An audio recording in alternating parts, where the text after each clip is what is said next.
So you might be wondering what we're going to be doing today and why I've got this little palm tree. How does that have anything to do with food forest or homestead or anything like that? Well, you know, a few years ago I seen some palm trees growing in snow, and I thought, oh man, I'd just love to do that. That'd be awful neat, be sitting out by a palm tree in a snowstorm. Thing is, they're super expensive to buy big, nice, full plants. So I just bought a couple of small ones. You know, I figured, a couple of years and I can raise it up and get it, and I can actually be able to try that outside. Maybe it doesn't lend much to the food forest and stuff, but I'm going to learn a lot from this plant, and I already have learned some things. You get to learn and push those hardiness zones.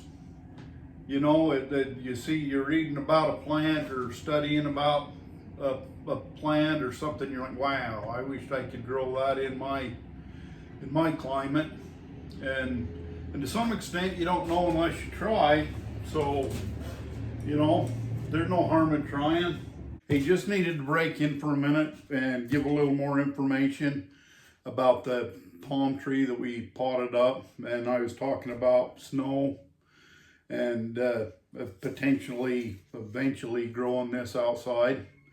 This palm tree is a cold hardy variety. It came from a nursery that specializes in cold hardy palm trees and other cold hardy marginal type plants. So you do got to do your research. You do got to, you know, get online and find a nursery that's specific to cold hardy type palm trees. There are quite a few of them that potentially can grow outside in the snow, but the vast majority of palm trees, it's not going to work out. So I just wanted to clarify that. And so you know that it's just like you can't just go out and put any palm tree and expect there be any chance of it growing in a cold, snowy environment. End up with a really cool thing. You could end up with a really neat tree. Yeah, maybe I can't eat it. Maybe I can't get medicine from it. But, you know, just because I like it's good enough reason to try it. So we'll get into how to pot this up. In the previous video, we made a planter box, and just a little variation on that is an upright planter box like this. You know, it's looks a lot nicer than some pots, and it's cheaper to make one like this yourself out of a fence picket than it is to a lot of times buy a nice looking pot in the store. So the first thing we want to do is I've just got some just a paper towel. There is a drainage hole in the bottom, and we'll just put this little paper towel over that so our dirt doesn't escape. You know, some people like to put some gravel or something in instead.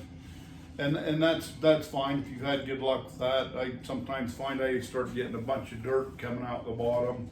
And in this situation, when I got dirt coming out the bottom, probably the plant's outgrown the pot anyway.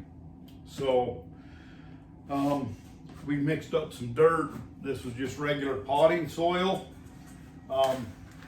Mixed in some a little bit of pumice for some better drainage. You can see it's, you know, pretty fluffy. And that white's pumice, and perlite just going to help that drain better. So we start filling it up. Just going to dump something in there. Oh, getting close. That looks like it's going to be pretty close. Let's just put our pot in there. That is right almost on the money. We want to be a half inch down or something anyway, you know, up to an inch down in that pot. And looks like if we just move our dirt a little bit to the sides here, then that's gonna put it about right. So you kind of want to squeeze the edges of your plastic pot, kind of loosen that dirt up, and then you can take and turn your plant over and pull it out. As you can see, this plant was starting to get pretty root bound. It was more than time. I'm actually going to try and pull some of these roots. I'm gently going to pull some of these roots down so they know they have a chance to go out. Part of the reason we've got a deep pot here is because I want this to get deeper roots. There's a good chance that I could have some improved hardiness once it goes outside if it has a deeper root system. So we got it centered in there, straightened up, and we'll just add dirt around it, filling it up.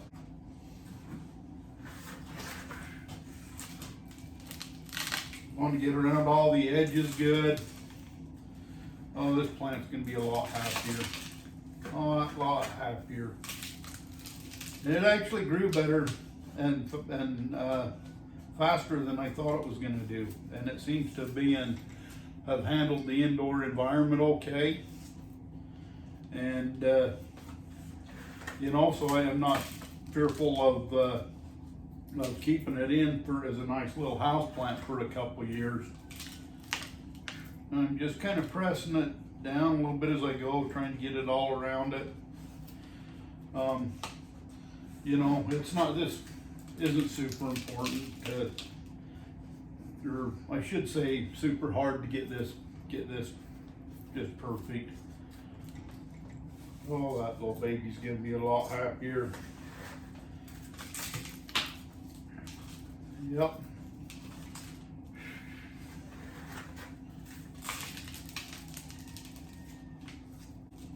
So we tamp it down good and firm, and you know, when we water this, we might want to save just a little bit of soil, because we might have to add just a little bit if the soil settles once we dampen it. This is pretty dry soil, so it may expand, and that's part of why we've left that lip or the half inch around the top.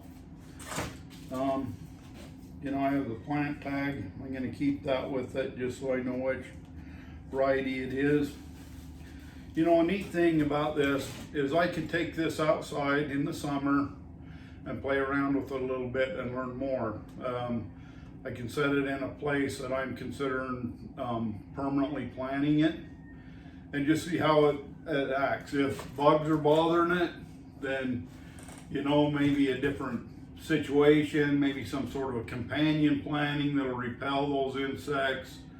I'll also be able to see how the sun affects it. You know, sometimes these high Rocky Mountain desert skies, they can be extra harsh on a plant that's used to growing much closer to sea level. So, you know, that there's a couple things we can learn about that. We can move it around, try 2 or 3 different places to find the perfect spot to give this experiment the best chance of surviving and thriving here. So we're just going to water it in, and you know, that's really all there was to this. Didn't take us very long. You know, it looks nice in our homemade pot here, and you know, this should serve it well for at least another year before we have to consider repotting again. So don't be scared to experiment in your garden. You know, hopefully me doing some of these crazy things can encourage you to either try some yourself or to steer clear of some things.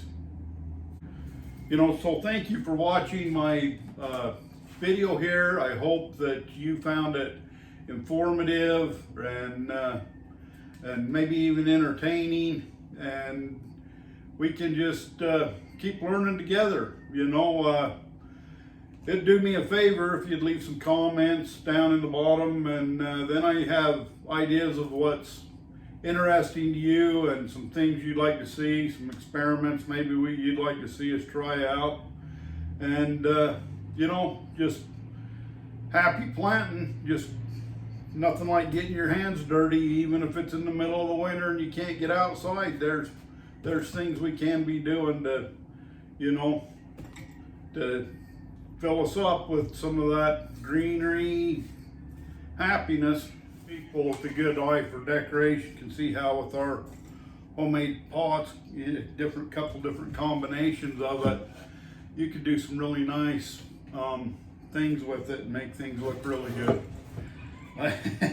I gotta admit, I'm not the best interior decorator, you know, but there's nothing wrong with how these pots look, and those of you that know how to do stuff with decoration, I'm sure you can make this way more beautiful than I was able to do.